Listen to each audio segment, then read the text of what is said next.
Through Pennsylvania Station, one entered the city like a god. That's what Yale architecture historian Vincent Scully said about the original building. He added a second part to that sentence, describing what replaced it. One scuttles in now like a rat. Between those two statements lies one of the greatest architectural tragedies in American history. Pennsylvania Station opened in 1910 as a temple to transportation. 8 acres of pink granite and steel in the heart of Manhattan. A waiting room modeled on the Roman baths of Caracalla, with ceilings reaching 150 feet, 84 Doric columns. A glass and steel train shed that flooded the concourse with natural light. It was, by most accounts, the most beautiful train station ever built in America. 53 years later, it was gone. The demolition began on October 28, 1963, as protesters watched in the rain. For 3 years, wrecking crews systematically destroyed what had taken 7 years to build. 16-ton bronze eagles were dumped in the New Jersey swamps. Doric columns ended up in landfills. The most celebrated public space in New York became rubble. The man who built it never saw it completed. Alexander Cassat, president of the Pennsylvania Railroad, died in 1906, 4 years before the first train arrived. He'd gambled millions on an impossible dream, tunneling under 2 rivers to bring his railroad into Manhattan. The demolition sparked outrage that echoed around the world. It galvanized a preservation movement. It led directly to New York's landmarks law in 1965. It saved Grand Central Terminal from the same fate, but it couldn't save Penn Station. Today, over 600,000 people pass through what remains of Penn Station every day, making it the busiest transportation hub in the Western Hemisphere. They navigate a cramped underground warren of fluorescent-lit corridors beneath Madison Square Garden. Most have no idea what once stood there. Now, this is the story of how it was built, why it mattered, and what happened when a city decided a masterpiece was worth less than the real estate underneath it. Chapter 1. The Ferryboat Problem. In July 1901, Alexander Cassat stood on a ferry crossing the Hudson River. He was the president of the Pennsylvania Railroad, the largest corporation in the world. His company operated over 10,000 miles of track between New York and the Mississippi River. The Pennsylvania Railroad moved more freight and passengers than any other railroad in America. But it couldn't reach Manhattan. Every time Cassat traveled from Philadelphia to New York, which he did frequently, his journey ended the same way. The train would pull into the Weehawken terminal on the New Jersey shore of the Hudson River. Passengers would gather their luggage and disembark. Then they'd join thousands of others waiting for ferries. The scene was chaos. Multiple railroad companies operated ferries across the Hudson, each with its own schedule and terminal. The Pennsylvania Railroad alone ran ferries every 10 minutes during peak hours, threading through a gauntlet of ocean-going ships, tugboats, car floats, and ferries from competing lines. In good weather, the crossing took 15 minutes. In fog, it could take an hour.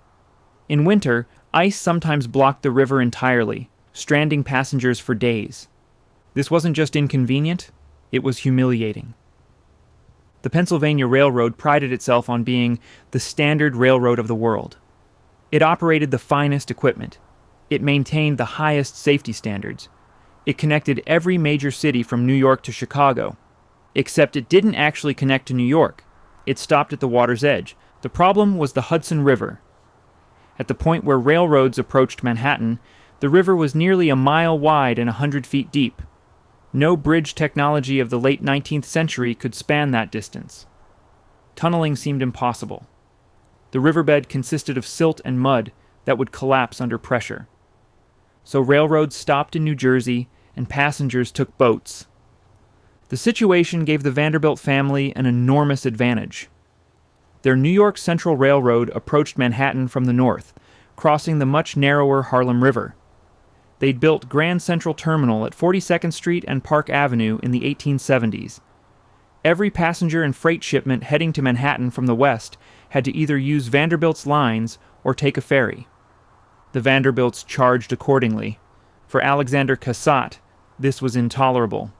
He'd spent his entire career with the Pennsylvania Railroad, starting as a surveyor in 1861. He'd risen to first vice president by 1880. He'd retired wealthy in 1883 at age 43, bought a country estate, and spent 15 years breeding thoroughbred horses. In 1899, the Pennsylvania Railroad convinced him to return as president. The company was struggling with labor unrest, regulatory pressure, and the ferry problem. They needed someone who understood both operations and strategy. Cassat took the job on one condition: he would have free rein to solve the Manhattan access problem. He'd been thinking about it for years. During his retirement, he'd traveled to Europe and studied how other cities handled similar challenges. In London, railways used electric trains in underground tunnels. In Paris, the new Gare d'Orsay had become the world's first electric rail terminal. Electric trains produced no smoke. That meant they could operate in enclosed spaces. That meant tunnels under rivers might actually work. In 1901, Cassat made his decision. The Pennsylvania Railroad would tunnel under both the Hudson and East Rivers. They would build a terminal in the heart of Manhattan. They would finally bring trains directly into America's greatest city. Almost everyone thought he was insane. The engineering challenges were unprecedented. The cost would be staggering. The risk of catastrophic failure was high. Cassat didn't care. He'd spent decades watching his railroad stop at the water while Vanderbilt's trains rolled into Manhattan. He'd endured the indignity of ferries too many times. He was going to tunnel under the rivers, or he was going to bankrupt the Pennsylvania Railroad trying. The ferry crossing that summer day in 1901 would be one of Cassat's last. Within 2 years, tunnel construction would begin under the Hudson River. He would die before the first train made the crossing, but his vision would change New York forever. Chapter 2: The Man Who Would Tunnel Under Rivers. Alexander Johnston Cassat was born in Pittsburgh in December 1839, the eldest of 7 children. His father, Robert Cassat, was a successful stockbroker and land speculator. His mother, Catherine, came from a banking family and was exceptionally well educated for the era. The Cassats were comfortable, cultured, and ambitious. They expected their children to excel. The youngest daughter, Mary, would become one of America's most celebrated Impressionist painters. Her work would hang in museums around the world. For much of the 20th century, when people heard the name Cassat, they thought of Mary, not her older brother. That would have been fine with him. He avoided publicity his entire life. At 14, the boy enrolled at Rensselaer Polytechnic Institute in Troy, New York. The school was known for producing engineers who could actually build things: bridges, railroads, machines. The curriculum was brutally rigorous. Students either mastered technical drawing, mathematics, and physics, or they failed. He graduated in 1859 with a degree in engineering. His senior thesis examined turbine technology. His father, hoping to secure him a government position, arranged a meeting with President James Buchanan, a former neighbor. Nothing came of it. By fall 1860, the young engineer had found work as a surveyor with the Georgia Railroad. He was measuring routes for a rail line between Dalton and Knoxville when Georgia voted to secede from the Union in January 1861. He abandoned the work and returned to Pennsylvania. He would sit out the Civil War in the North. In 1861, he joined the Pennsylvania Railroad as an engineer. He was 21 years old. The work suited him. Railroading required precision, patience, and an ability to solve complex logistical problems. He excelled at all three. He rose quickly through the company ranks. By 1867, he was superintendent of motive power and machinery in Altoona, responsible for all locomotives and equipment maintenance. In that role, he married Lois Buchanan, a niece of President James Buchanan, and, through her mother, a niece of songwriter Stephen Foster. The couple would have 4 children, 2 sons and 2 daughters. Cassat continued advancing. He became a vice president in 1877 during the Pittsburgh Railway riots, a period of violent labor unrest that shook the entire industry. His ability to navigate crisis impressed the board. By 1880, he was first vice president of the Pennsylvania Railroad. At 43, he retired. This wasn't a failure or a forced resignation. He had simply made enough money. He purchased a large estate called Chesterbrook Farm outside Berwyn, Pennsylvania. He bred thoroughbred racehorses, He fox hunted. He spent time with his growing family. For 15 years, Cassat lived the life of a wealthy country gentleman. He attended horse shows. He managed his investments. He stayed far from the pressures of corporate leadership. But he kept thinking about railroads, and specifically, he kept thinking about Manhattan.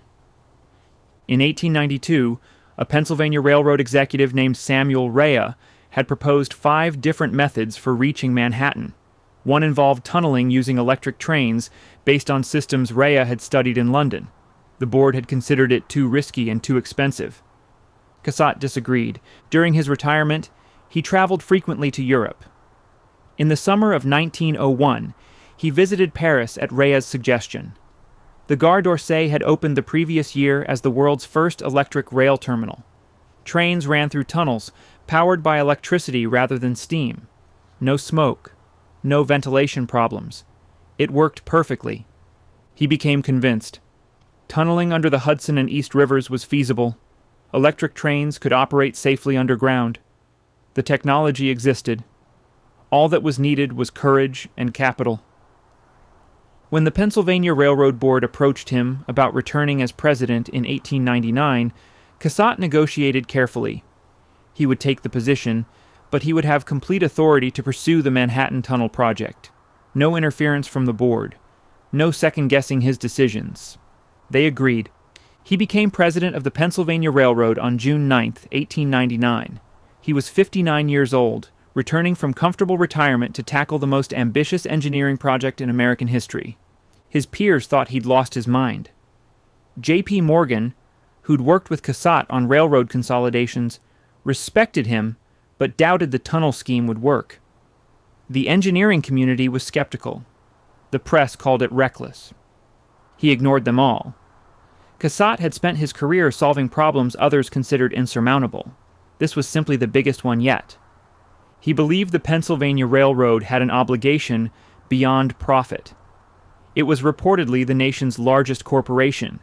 It should perform a public service. Connecting Manhattan to the national rail network would benefit everyone, not just the company's shareholders. This attitude set him apart from other Gilded Age industrialists. The Vanderbilts, the Goulds, the railroad barons. They built for profit and power. Cassat built because he believed infrastructure improved civilization. He was also racing against time. At nearly 60 years old, he knew the project would take years to complete. He might not live to see the first train enter Manhattan. That didn't matter. The work was what mattered. By 1902, he had begun assembling his team. Samuel Rea would oversee the overall project.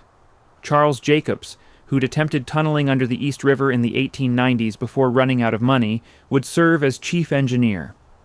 The Pennsylvania Railroad hired the best tunnel engineers available, many from Europe. Cassat also began buying land in Manhattan. Quietly, through intermediaries, the railroad purchased an 8-acre plot bounded by 7th and 8th Avenues and 31st and 33rd Streets. The area was part of the Tenderloin District, a neighborhood known for vice, prostitution, and corruption. It was also some of the most valuable real estate in America. Sources indicate the acquisition cost approximately $5 million. The railroad would spend 10 times that amount building what would sit on it. In 1902, Cassat requested a meeting with Charles McKim, the most celebrated architect in America. McKim assumed the railroad president wanted design work on his house. He was shocked when the real request came. Design the greatest railroad station ever built. Make it worthy of New York. Make it worthy of the Pennsylvania Railroad. Make it last for centuries. McKim accepted the commission. By 1903, tunnel construction had begun beneath the Hudson River. Cassat visited the work sites regularly, descending into the compressed air chambers where men worked in dangerous conditions. He understood the risks. Workers would die. Accidents would happen. The entire project might fail. But he'd committed. The Pennsylvania Railroad would reach Manhattan, or it would go bankrupt trying. The railroad president worked himself to exhaustion overseeing the project. He battled corrupt New York politicians who demanded bribes for permits. He negotiated with the city for rights of way. He defended the project to skeptical stockholders. He pushed his engineers to work faster. In the summer of 1906, he caught whooping cough. At 66 years old, the illness hit him hard. He continued working from home, but his strength was fading. 3 days after Christmas in 1906, Alexander Johnston Cassat suffered a heart attack and died. His wife was by his side. He was 67 years old. He had become the fourth Pennsylvania Railroad president to die in office. The tunnels beneath the Hudson and East Rivers were nearly complete. The station site had been cleared. Construction was beginning. But Cassat would never see a train enter Manhattan. He would never stand in the waiting room Charles McKim was designing. He would never watch passengers boarding trains in the terminal he'd envisioned. His sister Mary painted his portrait posthumously. It hangs today in museums alongside her more famous work. The painting shows a serious man, well-dressed, formal. It captures his dignity, but not his determination. In 1910, when Pennsylvania Station finally opened, the Pennsylvania Railroad erected a bronze statue of him in a niche inside the terminal. An inscription beneath it read, Alexander Johnston Cassat, President, Pennsylvania Railroad Company, 1899 to 1906, whose foresight, courage, and ability achieved the extension of the Pennsylvania Railroad system into New York City. Passengers would walk past that statue for 53 years. Then, when the station was demolished, the statue was removed. It sits today in the Railroad Museum of Pennsylvania in Strasburg, far from New York, far from the tunnels he built, far from the terminal that bore his vision. Lonely, out of context. A memorial to a man almost no one remembers. Chapter 3. The Impossible Tunnels. The Hudson River was 100 feet deep and nearly a mile wide where the Pennsylvania Railroad needed to cross it. Worse than the depth was what lay beneath. The riverbed consisted of silt, fine sediment that had accumulated over thousands of years. If you tried to dig through it, the silt would collapse inward, flooding any passage. If you tried to build a tube and sink it, the soft bottom wouldn't support the weight. Every engineer who examined the problem reached the same conclusion. Creating a passage beneath the Hudson River was beyond current capability. Samuel Rhea thought they were wrong. Rhea was a Pennsylvania Railroad executive who'd spent years studying tunnel projects in Europe. In 1892, he'd examined the South London Railway, which successfully operated electric trains through underground passages. He'd seen compressed air systems stabilize soft soil during construction. He'd watched shield technology, large metal cylinders that protected workers while they dug, push passages through material everyone said couldn't be worked. When Alexander Cassat returned as Pennsylvania Railroad president in 1899, Rhea presented him with detailed plans. Build 2 single-track passages beneath the Hudson, running from Weehawken, New Jersey to Midtown Manhattan. Build 4 more single-track routes under the East River, connecting Manhattan to Queens and the Long Island Railroad. Use compressed air to stabilize the riverbed during construction. Use electric trains to eliminate smoke problems. Cassat studied the plans for months. Then he reportedly committed $50 million to the project, equivalent to over $1.5 billion today. Construction began on the Hudson River tunnels in June 1903. The method was both brilliant and terrifying.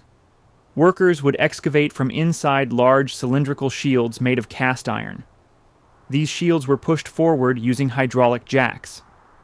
As the tunnel advanced, workers would line it with cast iron rings bolted together. Behind them, other crews would seal everything with concrete. The entire work area had to be kept under air pressure greater than atmospheric pressure. This prevented water and silt from flooding in. Workers entered through airlocks, just like divers. They labored in chambers where the air pressure made their ears pop and gave them headaches.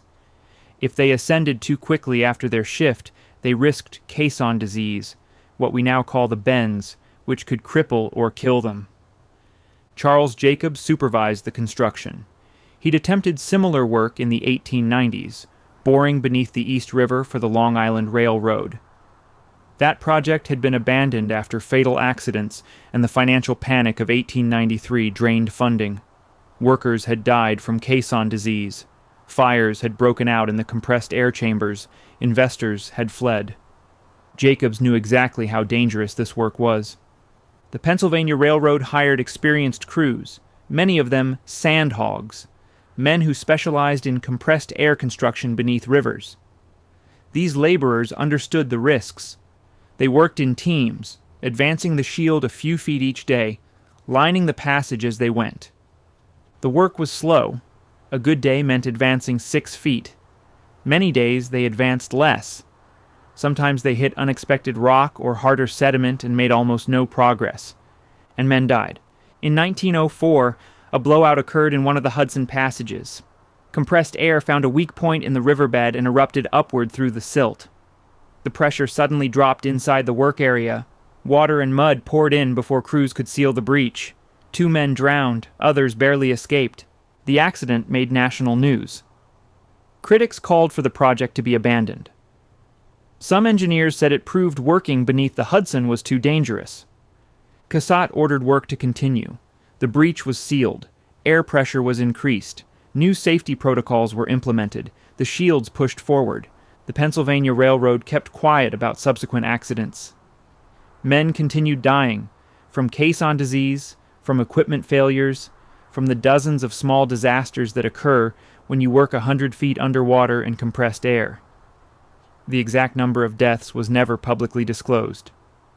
By October 1906, the Hudson River passages were complete. 7 miles of twin tubes ran beneath one of the busiest waterways in the world. Trains could finally cross from New Jersey to Manhattan without ferries. But the Hudson work was the easier part of the project. The East River presented different problems.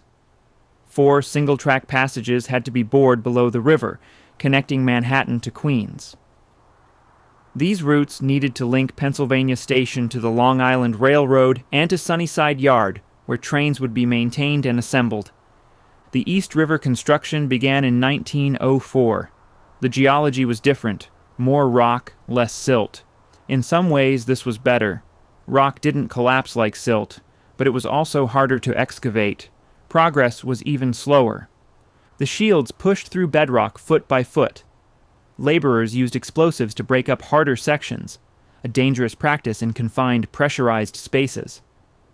The compressed air made fires burn hotter and faster. Several fires broke out during construction. More men died. By March 1908, the East River passages were complete. 4 tubes ran from Manhattan to Queens, ready for electric trains. 16 miles now existed beneath 2 of the world's busiest and most geologically complex waterways. No project of comparable scope had ever been attempted. The Pennsylvania Railroad had gambled its future on routes that many engineers believed unworkable.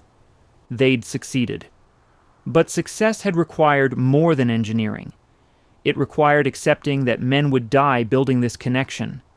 It required spending astronomical sums.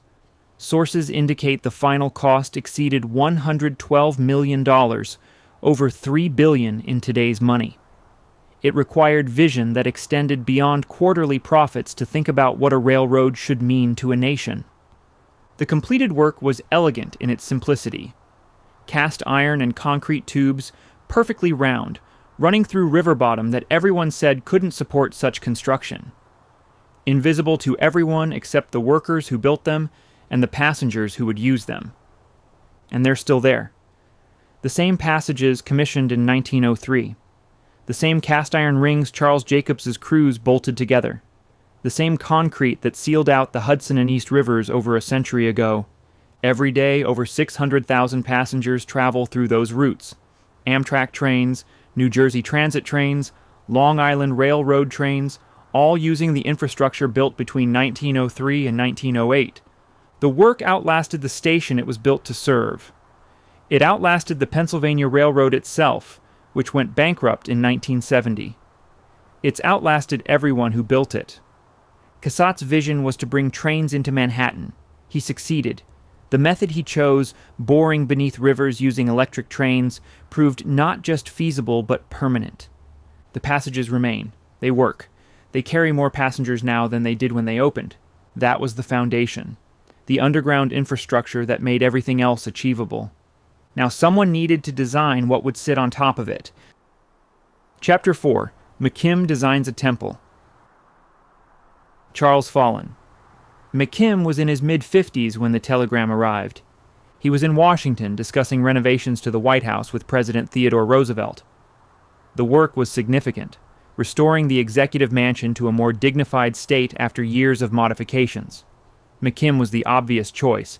His firm, McKim, Mead & White, had designed some of America's most important buildings. The telegram came from Alexander Cassat, requesting an immediate meeting in Philadelphia. McKim joked to colleagues that the railroad president probably wanted a new stoop for his house. He took a train to Philadelphia the next day, curious but not particularly concerned. What Cassat proposed left him speechless. The Pennsylvania Railroad was building tunnels beneath the Hudson and East Rivers. They'd acquired substantial property in Manhattan. They needed a terminal, not just a train station, but a monument. Something that would announce to the world that the Pennsylvania Railroad had conquered the greatest engineering challenge of the age. McKim understood immediately. This wasn't about designing a building. This was about designing a gateway to America's greatest city. A cathedral to transportation. A statement that would last centuries. He accepted the commission that afternoon. McKim had spent his career studying classical architecture. He'd traveled extensively in Europe, measuring Roman ruins, sketching Greek temples, absorbing the principles that had guided builders for 2,000 years. He believed the classical tradition, columns, symmetry, proportion, represented the highest achievement of human civilization. For Pennsylvania Station, he would draw on the greatest sources. The main waiting room would be inspired by the baths of Caracalla in Rome. Those ancient baths, built in the 3rd century, featured soaring vaulted ceilings and vast interior spaces. They'd been designed to accommodate thousands of people in an environment that felt both monumental and welcoming. The arcade entrances would reference the Brandenburg Gate in Berlin, massive, dignified, unmistakably powerful. The train concourse would be something entirely new. Steel and glass, flooded with natural light, a fusion of ancient Roman grandeur and modern engineering. McKim's partners, William Mead and Stanford White, assisted with the design. White handled much of the interior detailing. Mead managed the technical aspects, making sure the beautiful design could actually be built, but the vision was McKim's. The site presented challenges. The plot occupied 2 full city blocks, bounded by 7th and 8th Avenues and 31st and 33rd Streets. The location was in the Tenderloin District, an area known for brothels, saloons, and vice. Sources indicate over 500 buildings occupied the land: tenements, shops, cheap hotels.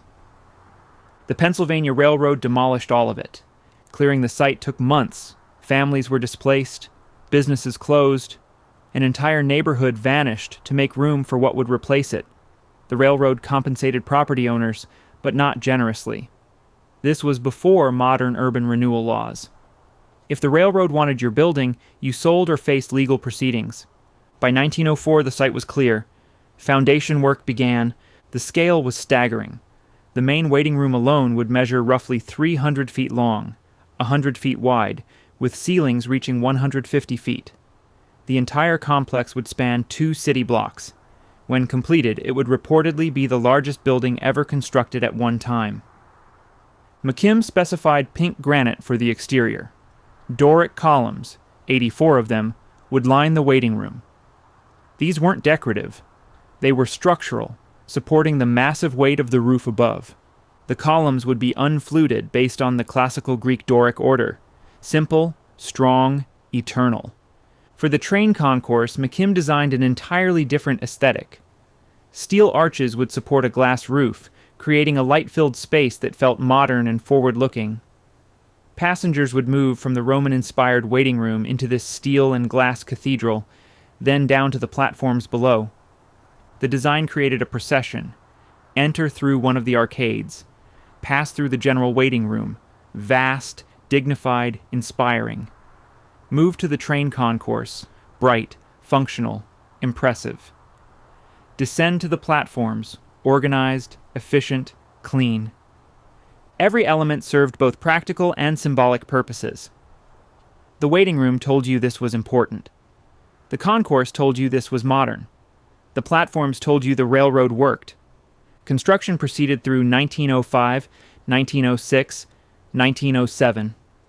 Steel frame rose first, then the granite walls, then the columns, each one massive, requiring cranes and dozens of workers to position correctly.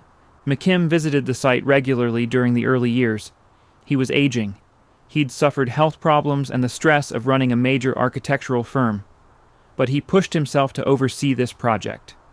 It would be his greatest work. The Pennsylvania Railroad spared no expense. When contractors proposed cost-cutting measures, the answer was no. Use the best materials. Hire the best craftsmen. Do it right. This attitude was unusual for railroad construction. Railroads typically built for function, not beauty. Stations were places to board trains, nothing more. Grand Central Terminal, rebuilt by the Vanderbilts in the 1870s, was impressive but essentially utilitarian. Pennsylvania Station would be different. It would prove that private enterprise could build something magnificent. That a corporation could create public spaces worthy of the civilization they served. McKim didn't live to see it finished. He died in September 1909, a year before the station opened. The work continued under his partners, following his drawings and specifications. By 1910, the structure was complete. 2 city blocks of pink granite, 84 Doric columns, a waiting room modeled on Roman baths, a steel and glass train shed, platforms serving 21 tracks on 11 platforms below street level. The building rose 69 feet above the street on average, though some elements reached 153 feet. Over 490,000 cubic feet of pink granite had been used. 27,000 tons of steel. 48,000 tons of brick. 16 bronze eagles were mounted on the exterior facades. Each reportedly weighed around 16 tons. These eagles weren't just decorative. They symbolized American power, strength, vision. Inside, the spaces worked exactly as McKim had envisioned. The waiting room felt like a temple, sacred space dedicated to the ritual of departure and arrival. Light fell from high windows. The scale made individual travelers feel both small and significant. You were one person among thousands, but you were entering something greater than yourself. The train concourse provided contrast. Daylight poured through the glass roof, illuminating the steel arches. It felt optimistic, technological, forward-looking. The aesthetic said, "We've mastered steam and steel, we're building the future." Critics praised the design immediately. Architectural journals called it a triumph of the Beaux-Arts style. The New York Times described it as one of the great architectural works of New York City. The station opened to the public on November 27, 1910. Crowds filled the waiting room, marveling at the scale. Passengers descended to the platforms and boarded the first trains entering Manhattan from the south. The bronze statue of Alexander Cassat was unveiled in its niche. The man who'd made it all happen. The man who died 4 years before the first train arrived. Charles McKim had died a year earlier. The architect who designed the gateway to New York. Neither man saw passengers using the spaces they'd created. Neither stood in the completed waiting room. Neither watched trains arrive on the platforms below. But their vision was realized. Pennsylvania Station stood as they'd imagined it. Monumental, beautiful, permanent. It would stand for 53 years. Chapter 5. A Cathedral of Transportation. Pennsylvania Station reportedly opened at 1 minute past midnight on November 27, 1910. The first train to arrive came from the south, a Pennsylvania Railroad Express from Washington. It pulled into the underground platforms at precisely 1 minute after midnight. Travelers stepped off onto clean, well-lit platforms beneath Manhattan. For the first time in history, you could board a train in the South and arrive directly in New York City without crossing water. But the engineering achievement wasn't what stopped people. It was what they saw when they climbed the stairs. The waiting room. You entered from the street through one of several arcade entrances. The passages were dignified, pink granite, high ceilings, classical proportions. Then you stepped into the main space. 150 feet above you, the ceiling soared. Vaulted coffered ceilings, modeled on Roman baths, created a sense of infinite space. Natural light fell from high windows, illuminating the massive Doric columns that lined the room. 84 columns. Each one rose from floor to ceiling, unfluted, powerful. They weren't decoration. They held up the roof. The scale was overwhelming. The room measured roughly 300 feet long and 100 feet wide. It could hold thousands of people comfortably. On busy days, it did. The floor was travertine marble. The walls were pink granite. Everything felt solid, permanent, eternal. This wasn't a temporary structure. This was built to last centuries. Separate waiting rooms served different functions. One for arriving travelers, one for those departing. The logic was simple. Keep arrivals moving toward exits. Keep departures moving toward trains. No confusion. No bottlenecks. The Pennsylvania Railroad had studied flow patterns for years before designing this. They understood that a great terminal wasn't just beautiful, it had to work efficiently. From the main waiting room, people moved to the train concourse.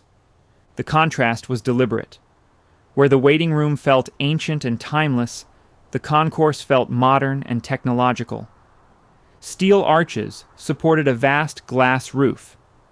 Daylight flooded the space. The steel framework was intricate, almost delicate despite its strength. Each arch connected to the next, creating a web of steel and glass that stretched the length of the concourse. This was the future.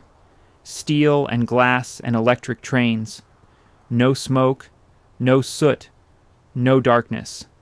Just clean, efficient, modern transportation. Below the concourse, platforms stretched into the distance. 21 tracks on 11 platforms. Electric trains waiting. Conductors calling departures. Travelers boarding. The organization was meticulous, each track clearly marked, each platform numbered. Departure boards showing times and destinations. Information desks staffed by employees who actually knew the answers. The Pennsylvania Railroad had built the most technologically advanced train terminal in the world, but they'd wrapped that technology in classical architecture that made it feel timeless. Opening day drew massive crowds. New Yorkers came just to see it. They walked through the waiting room, gawking at the ceiling. They stood in the concourse, watching light pour through the glass roof. They descended to the platforms to watch trains arrive and depart. The press coverage was extraordinary. The New York Times called it a monument to the vision and energy of the Pennsylvania Railroad. Architectural journals devoted entire issues to analyzing McKim's design. Critics compared it to the great buildings of antiquity, favorably. This wasn't just a train terminal. It was a civic monument, a gift to New York from private enterprise. The bronze statue of Alexander Cassat stood in its niche, watching crowds pass beneath. The inscription proclaimed his achievement, bringing the Pennsylvania Railroad into New York City. Pennsylvania Station announced that New York had arrived as a world-class city. London had its grand terminals. Paris had its Gare d'Orsay. Now New York had Pennsylvania Station. The building performed exactly as designed. Traffic flow worked smoothly. The separate areas eliminated confusion. The concourse moved people efficiently to trains. The platforms handled multiple departures simultaneously without chaos. Sources suggest approximately 10 million people used Pennsylvania Station in its first full year. By 1920, that number had reportedly doubled. By 1930, it had doubled again. The waiting room became one of New York's great public spaces. People met there. Families said goodbye there. Soldiers departed for war from those platforms. Immigrants arriving from the South stepped off trains into that concourse. Writer Thomas Wolfe, who used the terminal frequently, described it in his novel You Can't Go Home Again. He wrote of time's voice remaining aloof beneath the immense roof, a sense of the eternal amid constant motion. That captured something essential about the space. It felt permanent, unchanging. The trains came and went, travelers arrived and departed, but the building itself seemed eternal. The exterior made a powerful statement.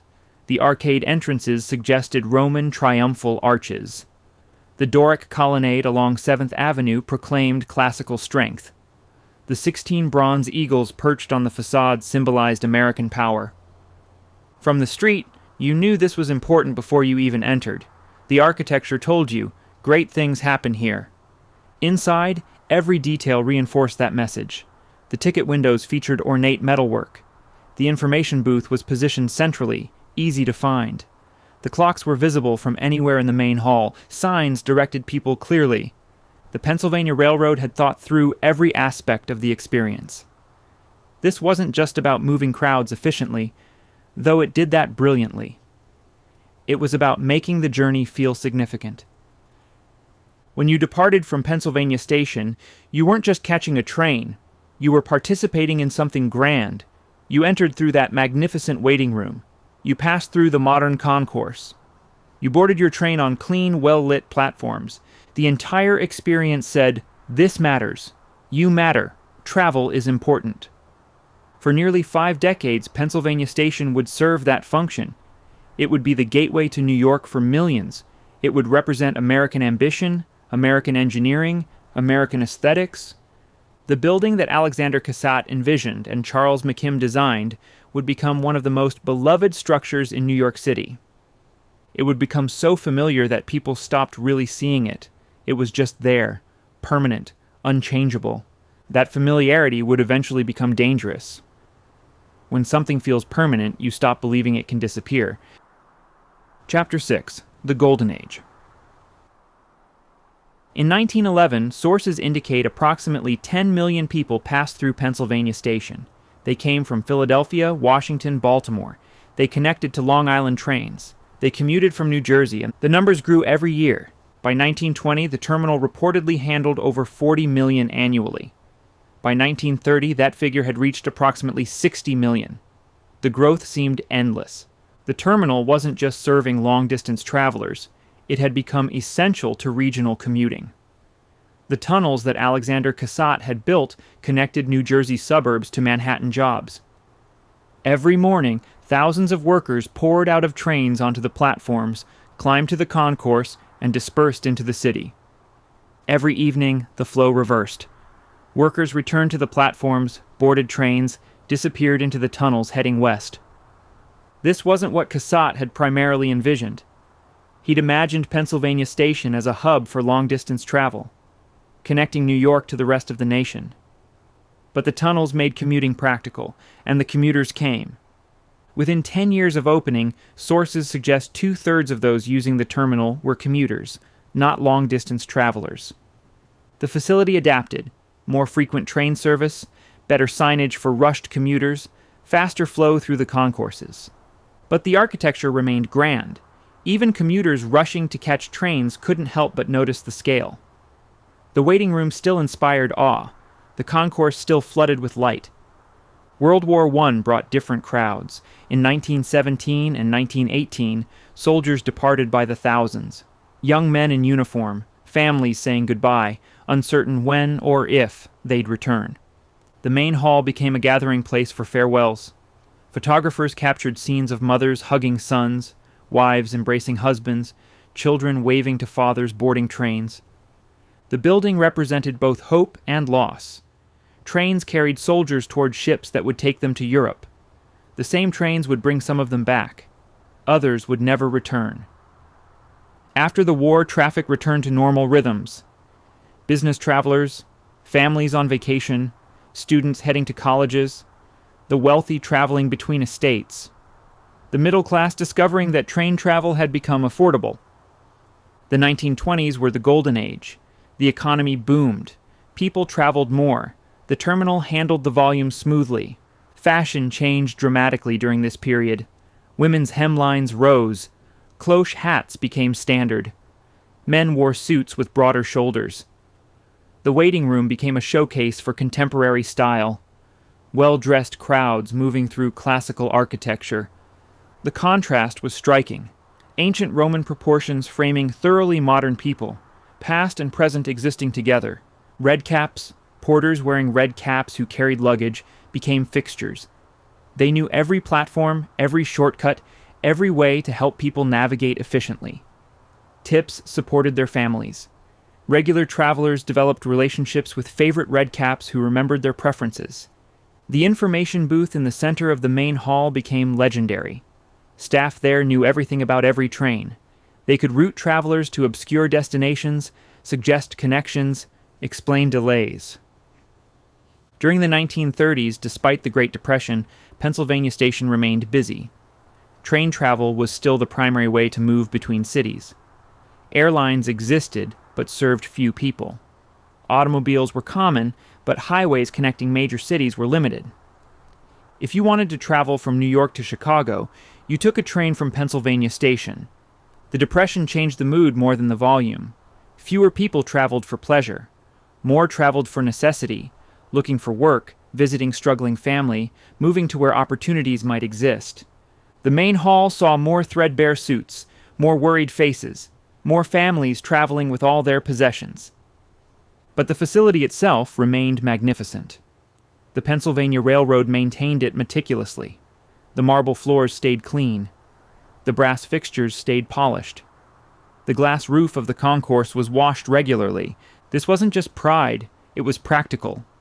The terminal was the Pennsylvania Railroad's showroom. It demonstrated their capabilities. It told travelers, "We run things well. Trust us." By 1945, Pennsylvania Station reached its peak. Sources indicate approximately 109 million people used it that year. The waiting room was constantly full. The platforms never empty. Trains arrived and departed in continuous succession. World War II had brought another wave of military departures. Again, young men in uniform said goodbye to families. Again, the building became a place of hope and fear. But this time the volume was unprecedented. Millions of servicemen moved through during the war years. Operations ran 24 hours a day, every day. There was no quiet period. There was no off-season. The main hall could hold thousands comfortably. During the war, it regularly exceeded capacity. People sat on the marble floors. They leaned against columns. They waited wherever they could find space. The Pennsylvania Railroad handled the overload impressively. More trains, more frequent service, additional staff, streamlined procedures. They kept everyone moving. By late 1945, the war was ending. Servicemen were returning. The crowds shifted again, now celebrating, reuniting, looking forward rather than goodbye. Those were the finest years. The building worked perfectly. It served millions efficiently. It remained beautiful despite constant use. Photographers captured the scene repeatedly, the light falling through the concourse glass roof onto crowds below. The waiting room filled with people from every walk of life, the platforms busy with boarding and departures. These images would later seem nostalgic, capturing a lost era. But at the time, they just documented normal operations. Pennsylvania Station was doing exactly what it was built to do. No one imagined it wouldn't last. The structure felt as permanent as the city itself. The pink granite, the Doric columns, the steel and glass, all of it seemed built for eternity. How could something so solid, so essential, so beautiful ever disappear? The question wouldn't have made sense in 1945. Pennsylvania Station was reportedly handling over 100 million people a year. It was among the busiest train terminals in the world. It was an essential piece of American infrastructure. It would stand forever. Except it wouldn't. The decline was already beginning. Most people just hadn't noticed yet. Chapter 7. The decline begins. In 1946, something changed. Train ridership had peaked during World War II out of necessity. Gasoline was rationed. Rubber for tires was scarce. The military had commandeered vehicles. If you needed to travel, you took a train. But the war was over. Rationing ended. Factories that once produced tanks and planes retooled to build automobiles. Returning servicemen wanted cars, symbols of freedom and prosperity. The automobile industry exploded. General Motors, Ford, and Chrysler ramped up to unprecedented volumes. In 1950, the United States produced roughly 8 million vehicles, about 3/4 of world output that year. People who'd spent years crammed into crowded rail cars discovered the appeal of private automobiles. You left when you wanted. You stopped where you chose. You controlled the radio. You weren't bound by anyone's schedule.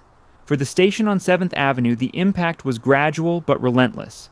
Ridership in 1946 dipped from wartime highs, then dropped again in 1947, and again in 1948. The decline accelerated through the 1950s. Washington made it worse, unintentionally.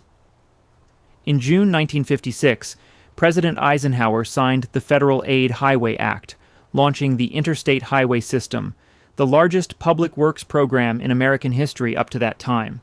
By the early 60s, you could drive from New York to Chicago almost entirely on modern expressways. The trip took longer than by rail, but many families preferred the independence. Pack the car, stop at motels, turn the journey into an adventure. Trains began to feel old-fashioned. Your parents took trains, modern Americans drove.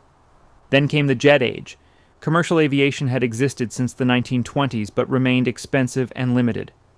Propeller aircraft were slow and needed refueling stops. Most Americans had never flown. The jet engine changed that. Pan Am inaugurated Boeing 707 service on October 26, 1958. Overnight, cross-country trips that took days by rail could be done in hours, in pressurized cabins that felt startlingly modern. At first, only business travelers and the wealthy could afford it, but fares fell as airlines added capacity. By the early 60s, a New York-Chicago flight could cost only modestly more than a first-class rail ticket and saved a full day. For the PRR, this was catastrophic. The company's profits came from long-distance routes linking the Northeast to Chicago and points west. Commuter trains covered costs. They didn't make a fortune. When business travelers moved to jets, the foundation cracked. By 1960, highway travel dominated U.S. passenger miles. Rail's share had slipped to the low single digits, and air was rapidly climbing into the low double digits, small in absolute terms but growing fast. The terminal, built for over 100 million people a year, now served far fewer. The once crowded waiting room held empty benches. The platforms that had roared with constant departures now paused between trains. Executives tried to adapt, streamlined cars, better dining, ads touting comfort, and the ability to work or sleep en route. Nothing reversed the slide. And the building itself was expensive. Heating that colossal waiting room consumed fuel by the ton. Cleaning 8 acres of stone required a small army. The glass roofs demanded constant maintenance.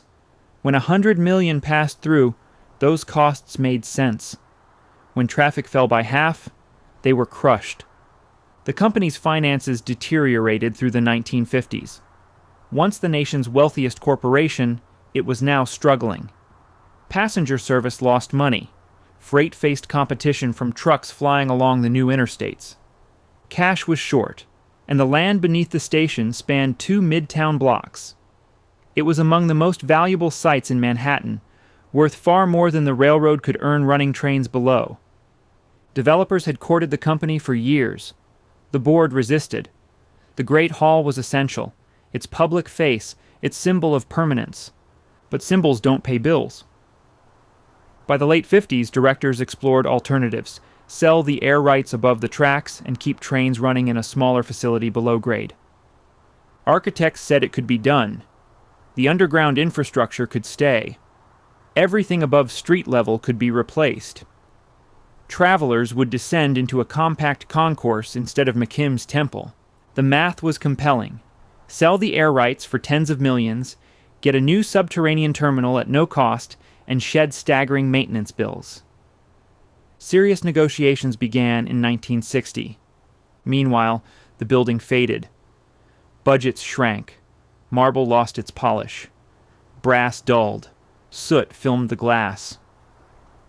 By 1961, the station looked tired. Its pink granite darkened, windows dusty, the once radiant waiting room gone dim. Critics accused the company of benign neglect. Executives answered that they couldn't afford better. Both were right. In July 1961 came the announcement, a deal with Irving Mitchell Felt and the Madison Square Garden Corporation. The head house and concourse would be demolished. A new garden and office towers would rise above the tracks.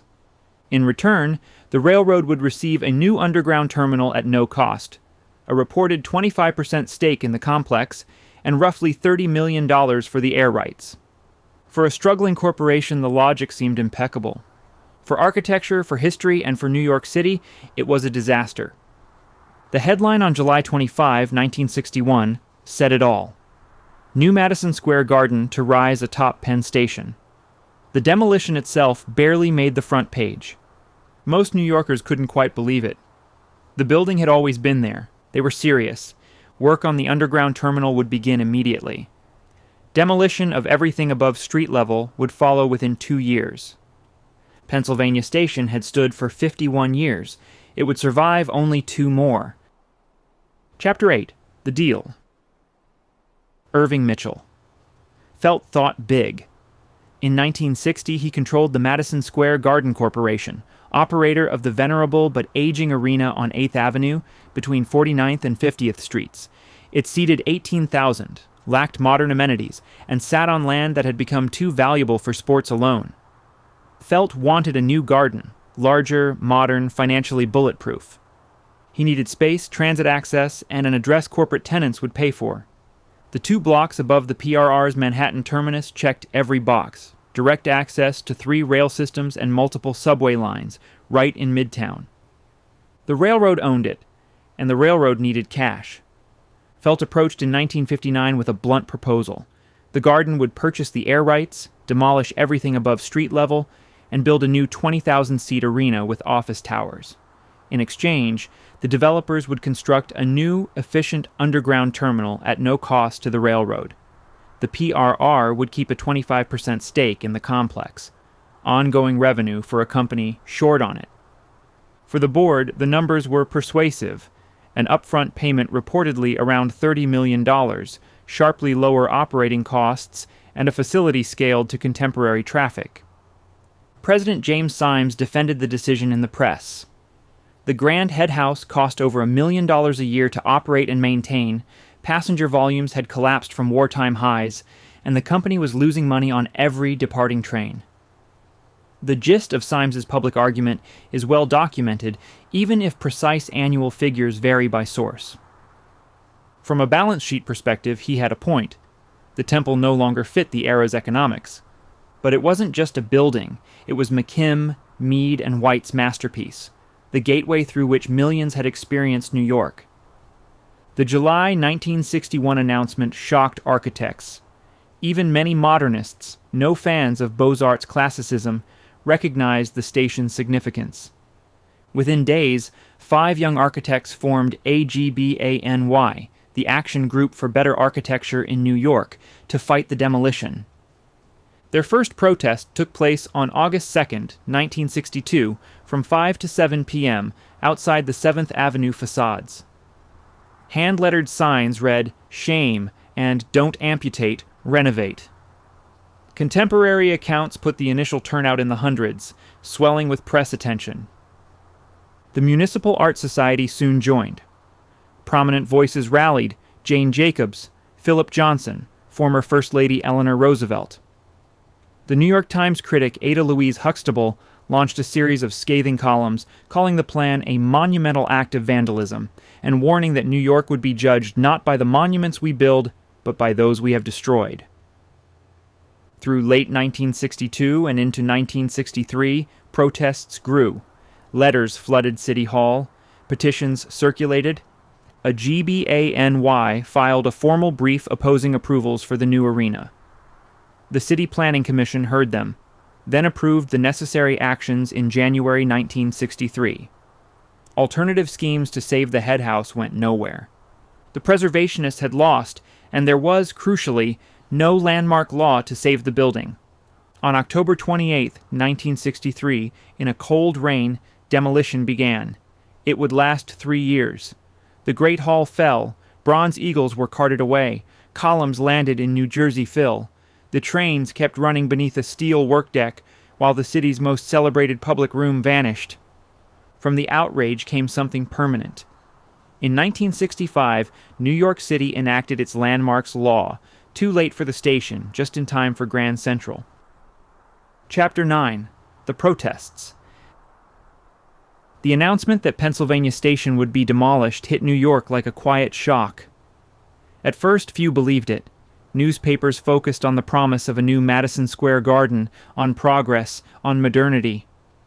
The destruction of the old terminal was treated as a footnote, but among architects, historians, and citizens who understood what the building represented, disbelief turned to outrage. To them, the terminal wasn't just a piece of real estate, it was a public monument, a civic gesture from another era when beauty and function were meant to coexist. Tearing it down felt like erasing part of the city's soul. Irving Mitchell Felt, the developer behind the project, was unmoved.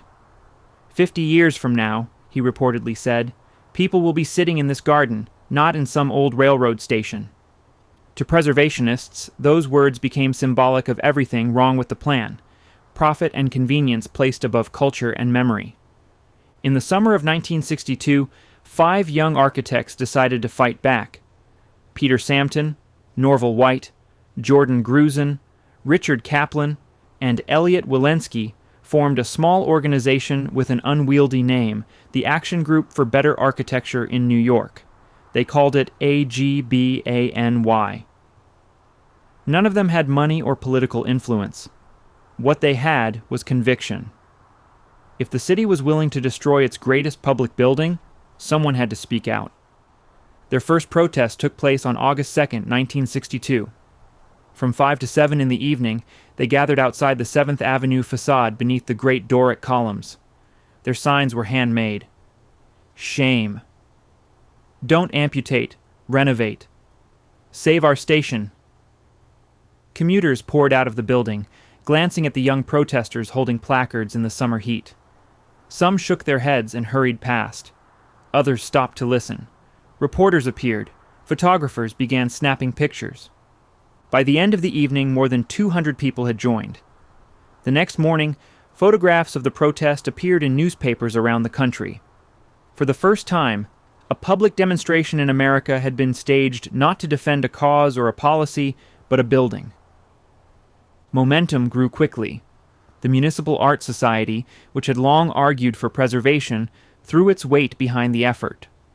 Architects who had once dismissed classical design as outdated now admitted that Penn Station was a masterpiece worth saving. Design schools began holding lectures about the loss of architectural heritage. Ordinary citizens, who had never written to city officials before, began sending letters. Famous voices added moral force. Jane Jacobs, the activist who had fought to stop the Lower Manhattan Expressway, called the planned demolition a crime against the city's memory. The architect Philip Johnson, wearing his trademark black suit and round glasses, stood outside the station carrying a sign. Former First Lady Eleanor Roosevelt wrote that she hoped public opinion could save this treasure from senseless destruction. Writers like Norman Mailer appeared at rallies, lending celebrity and attention. By late 1962, the movement had matured. Protesters held vigils inside the station, standing quietly beneath McKim's vast arches as if guarding a cathedral. Thousands signed petitions. Letters flooded the offices of the City Planning Commission, the mayor, and the railroad. The growing coalition of architects, artists, and ordinary New Yorkers began to believe they might actually stop the wrecking crews. Ada Louise Huxtable, architecture critic for the New York Times, became the movement's most eloquent voice. In a series of editorials, she condemned the plan as a monumental act of vandalism. She wrote that New York would be judged not by the monuments we build, but by those we have destroyed. Her words reached readers who had never visited Penn Station, but suddenly felt its loss as something personal, symbolic of a city willing to sacrifice its identity for another office tower. On February 1st, 1963, AGBANY delivered a formal brief to the City Planning Commission. The group argued that the station could be renovated and integrated with new development rather than demolished outright. Their architects presented drawings showing how Madison Square Garden could rise above the existing structure while preserving the grand waiting room and concourse below. It was an act of imagination, born of desperation, but it proved that alternatives existed. The commissioners listened politely, then voted to approve the demolition. The decision was final. New York had no landmarks law, no legal mechanism to protect its own history. A private owner could destroy even the city's most admired building, and the government had no authority to stop it. For the protesters, the news was devastating. They had fought with passion and logic, but the forces aligned against them, corporate, political, financial, were overwhelming. Yet even in defeat, they refused to vanish quietly. Through the spring and summer of 1963, demonstrations continued outside the station. Hundreds of New Yorkers came, some carrying black armbands as a symbol of mourning. Others simply stood and watched the building, trying to memorize every detail before it disappeared. By autumn, the outcome was clear. On October 28, 1963, as rain fell on 7th Avenue, the first pieces of pink granite were pried from the facade. Protesters stood silently on the sidewalks, umbrellas dripping, as the sound of machinery echoed through the arches. Inside, trains still departed beneath the demolition. Passengers hurried along corridors lined with plywood walls, barely noticing that history was collapsing above their heads. The protesters could not save Penn Station, but they did something that would outlast it. They awakened a generation of New Yorkers to the idea that a city's buildings were part of its collective memory, and that once destroyed, those memories could never be rebuilt. What began as a small group of young architects standing in the heat of an August evening would, within a few years, reshape national law and change how America treated its architectural heritage. Pennsylvania Station was gone, but its death had given birth to something new. A movement that would make sure such a loss could never happen again. Chapter 10. The Destruction and the Outrage. It began quietly. On the morning of October 28, 1963, under a gray, steady rain, workers in hard hats climbed the great steps of Pennsylvania Station. They carried sledgehammers, scaffolding, and acetylene torches. The first blows fell against the pink granite cornice on the 7th Avenue facade. For a moment, nothing seemed to happen. Then, with a dull crack, a piece of stone that had stood for half a century broke away and tumbled to the ground. New York watched, but it did not yet understand what was being lost. Inside the terminal, commuters hurried to trains beneath makeshift wooden tunnels that shielded them from falling dust. The air smelled of wet plaster and oil. Passengers still bought tickets at the same marble counters, even as steel beams were cut and walls were dismantled overhead. Above the concourse, cranes and wrecking balls crept across the roof like insects on a carcass. The city's temple of transportation was being gutted while it remained in use. The Pennsylvania Railroad tried to make the process sound orderly. Press releases described redevelopment and modernization. But to those who had seen the building in its glory, there was no other word for it than destruction. Day after day, stone by stone, the building disappeared. The bronze eagles that had once guarded its entrances were unbolted and lowered by cranes onto waiting trucks. Each weighed 16 tons. A few were salvaged and stored. Others vanished into scrap yards and private collections. Some, according to workers, were dumped in the New Jersey Meadowlands, along with columns and cornices too large to reuse. By the winter of 1964, the Great Waiting Room, once the largest indoor space in the world, was half gone. Photographs from that period show sunlight pouring through gaping holes in the roof, illuminating clouds of drifting dust. Where travelers had once stood in awe, pigeons now flew among hanging cables and broken glass. The demolition took nearly 3 years. Workmen dismantled the vaulted steel arches of the concourse with torches, cutting away pieces of McKim's masterpiece like ribs from a skeleton. By 1965, only fragments of the original structure remained, hidden behind plywood walls and scaffolding. Yet the trains kept running. Every day, thousands of commuters passed through the underground platforms, barely aware that above them, one of the greatest public spaces ever built was vanishing forever. Outside, the protests continued, but by now they had become vigils. Many of those who had fought to save the station returned just to watch. Some wore black armbands. Others stood in silence. They described it as a kind of funeral, not only for a building, but for an era when civic architecture had meant something larger than profit. Ada Louise Huxtable captured the mood better than anyone. In a now legendary essay titled Farewell to Penn Station, published in the New York Times in October 1963, she wrote that the city had thrown away its inheritance. Her words were calm, but devastating. "We will probably be judged," she wrote, "not by the monuments we build, but by those we have destroyed." To her, the loss of the station was not a single act of vandalism, but a symptom of a deeper disease, the willingness to erase beauty for expedience. Other voices joined her.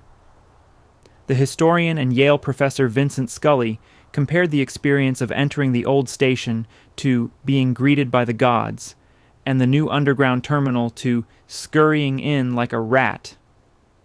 The line spread quickly, reprinted in newspapers and magazines around the world. It captured the humiliation that millions of travelers would soon feel, descending into fluorescent tunnels where sunlight never reached. By 1965, the new Madison Square Garden complex was rising above the rubble. Concrete replaced marble. Glass gave way to steel and signage. Where once stood the pink granite colonnade of McKim's facade, there were now truck ramps and service doors. The city had traded majesty for convenience. Yet from the anger and grief came something new. The destruction of Penn Station had awakened the public. People who had never cared about preservation before suddenly realized that if such a building could be destroyed, no part of the city's history was safe. Outrage turned to action. Within 2 years, preservationists, many of them veterans of the Penn Station protests, had convinced the city to pass the New York City Landmarks Preservation Law of 1965. For the first time, a legal body existed to protect buildings of architectural and historical value. But for Penn Station, it was too late. By the summer of 1966, the last walls were gone. Bulldozers leveled the remaining foundations. Only the underground tracks and platforms survived, entombed beneath the new Madison Square Garden and 2 anonymous office towers. Where sunlight had once filtered through glass ceilings onto travelers bound for every corner of the continent, there was now fluorescent light and concrete. The voices of commuters echoed off low ceilings instead of stone arches. The great room that had once made people whisper in reverence had been replaced by hallways that made them hurry. For years afterward, New Yorkers spoke of the loss with a kind of stunned regret. It had happened so quickly, so quietly, that many never realized what was gone until it was too late. Photographs of the demolition circulated through magazines and architecture schools, inspiring a generation of students who would dedicate their careers to preservation. Pennsylvania Station was gone, but its ghost lingered in every campaign to save a threatened landmark, in every argument that beauty and history have a civic value beyond profit. The city had learned a brutal lesson. From then on, whenever New Yorkers fought to save a building, they would invoke the same 4 words that came to define an entire movement. Remember Penn Station. Chapter 11: The Law That Came Too Late. The great station was gone, but the outrage it left behind refused to fade. Across New York, something had changed. The demolition of Penn Station had been more than a local loss. It had become a national symbol of what could happen when profit outran principle. Ordinary citizens, who had once walked past historic buildings without a glance, now looked up and wondered which one would fall next. City Hall began to feel the pressure. Letters poured in from across the country, accusing New York of cultural vandalism. Newspapers that had once ignored the story now printed editorials demanding reform. Even some developers, uneasy with the backlash, admitted that the destruction had gone too far. Mayor Robert Wagner, facing re-election in the mid-60s, recognized that public opinion had shifted. In early 1965, he appointed a task force to draft legislation that would prevent another Penn Station. On April 15th of that year, he signed into law the New York City Landmarks Preservation Law, the first comprehensive ordinance of its kind in the nation. It was a turning point. For the first time, a city agency had the legal authority to designate and protect buildings of architectural or historical significance. The new Landmarks Preservation Commission, made up of architects, historians, and civic leaders, was empowered to block demolition permits and to require that any changes respect the integrity of designated structures. The law was, in many ways, Penn Station's legacy. The terminal had died so that others might live. Within months, the commission began its work. Its first list of protected sites included City Hall, Brooklyn Bridge, and a number of historic brownstones in Greenwich Village. Over time, more were added: churches, theaters, libraries, whole neighborhoods. Preservation had become part of New York's civic conscience. But the law would not be truly tested until more than a decade later, when another landmark faced the same fate as Penn Station. In 1975, the owners of Grand Central Terminal, another Beaux-Arts masterpiece designed by the same generation of architects, proposed building a 55-story tower above it. They argued that the air rights were theirs to use, just as the Pennsylvania Railroad had done a decade earlier. The outcry was immediate and familiar. Preservationists rallied, invoking the same phrase that had haunted the city for years: "Remember Penn Station." This time, the law was on their side. The Landmarks Commission refused the tower permit, declaring that such a project would destroy the terminal's architectural character. The owners sued, claiming that the decision amounted to an illegal seizure of private property. The case dragged on for years, through state courts and appeals, until it reached the United States Supreme Court in 1978. By then, the fight had become a national cause. The public campaign to save Grand Central was led by Jacqueline Kennedy Onassis, widow of the late president. Her presence brought glamour and gravity to the struggle. She stood on the terminal's balcony during a press conference, the light from the great arched windows falling across her face, and told reporters, "If we don't care about our past, we can't have very much hope for our future." Her words echoed those spoken 15 years earlier by Ada Louise Huxtable. That same year, the Supreme Court ruled in favor of the city. The justices decided that protecting historic buildings served a legitimate public purpose and did not violate property rights. The victory was more than legal. It was moral. New York had finally proven that preservation and progress could coexist. The lesson of Penn Station had become the foundation of national policy. In 1966, the National Historic Preservation Act had already extended similar protection across the United States, creating the National Register of Historic Places and the Advisory Council on Historic Preservation. Dozens of American cities followed New York's example, adopting their own landmark laws. Within a generation, preservation had gone from a fringe cause to an accepted civic duty. Buildings once considered outdated were now seen as irreplaceable works of art. Whole neighborhoods, from Soho to the Upper West Side, were saved from demolition because citizens refused to let another Penn Station happen. By the 21st century, more than 30,000 properties in New York City alone had been granted landmark status. The program, born from outrage, had become one of the most successful preservation efforts in the world. Yet even amid those victories, the memory of what was lost remained. Every photograph of the old station, every story told by those who had walked through its marble halls, reminded New Yorkers why the law had been necessary in the first place.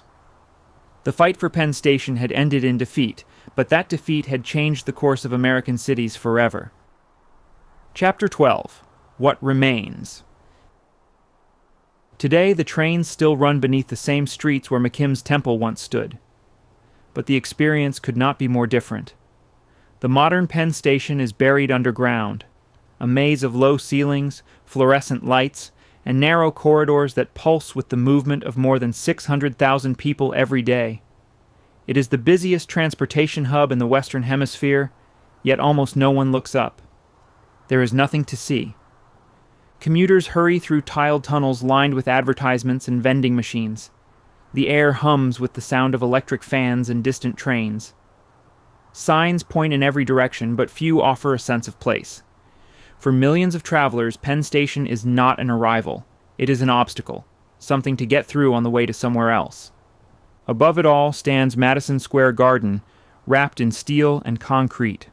The arena's circular form presses down on the city block like a lid. To most passers-by, It's just another building in Midtown. Few remember that beneath its foundations lies the ghost of one of the most beautiful public spaces America ever built. Yet not everything is gone. A few fragments of the old station survived. 4 of the original bronze eagles, each 16 tons of bronze and defiance, were rescued. 2 now watch over a bridge in Philadelphia. Others rest at museums and train stations across the Northeast, their wings still outstretched as if waiting to take flight again. Pieces of marble columns recovered from construction sites in New Jersey have been cleaned and displayed in parks and public buildings. They are relics, scattered pieces of a vanished cathedral. In recent years, the city has tried to make amends. Across 8th Avenue, in the shell of the old Farley Post Office, a new terminal opened in 2021. It is called Moynihan Train Hall, named for Senator Daniel Patrick Moynihan, who had dreamed of bringing light back to the railways of New York. The space is vast, filled with natural daylight that pours through a glass roof. For the first time in 60 years, travelers arriving in the city can once again see the sky. Moynihan Hall is modern, but it carries a quiet echo of McKim's original vision. The proportions feel familiar. The light feels right. It is not a resurrection of Penn Station, but it is a remembrance, a gesture toward what was lost. Some call it redemption. Others call it too little, too late. Beneath Madison Square Garden, the original Penn Station still functions, stripped to its bones. Its platforms and tunnels, built more than a century ago, continue to bear the weight of the city. Every day, thousands of trains arrive and depart through the same tunnels Alexander Cassat once dreamed of building. The engineering endures, even if the architecture does not. There are plans, once again, to rebuild. Architects and preservationists have proposed designs that would replace the existing complex with a new, open station worthy of the city it serves. Renderings show grand halls filled with glass and light, inspired by McKim's work, yet shaped for the 21st century. Whether those plans will ever become reality remains uncertain. But the dream itself is a sign of how deeply the loss of Penn Station still resonates. Time has turned the station's story into a parable. It is told in classrooms, in documentaries, in the quiet reverence of those who study the black and white photographs of its vast interior. For some, it represents the triumph of modern progress. For others, it remains an open wound, a reminder that beauty, once destroyed, can never be fully rebuilt. Far from New York, in a museum in Pennsylvania, the bronze statue of Alexander Cassat still stands. He looks straight ahead, his face carved in quiet determination, as if still watching over the project that defined his life. Around him hang photographs of the tunnels, the drawings of McKim, and the soaring arches that once made travelers feel they were entering something greater than themselves. For those who pause to look, the emotion is unmistakable, a mixture of pride and loss, the pride of what was achieved and the loss of what was thrown away. Today's Penn Station endures, but it no longer inspires. It moves people, but it does not move them.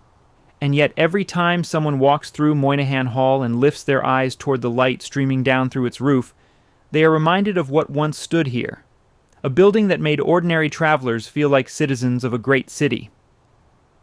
Penn Station is gone, but its lesson remains. Cities are not defined only by what they build, but by what they choose to destroy. And in that truth lies the final legacy of the station that taught New York how to remember.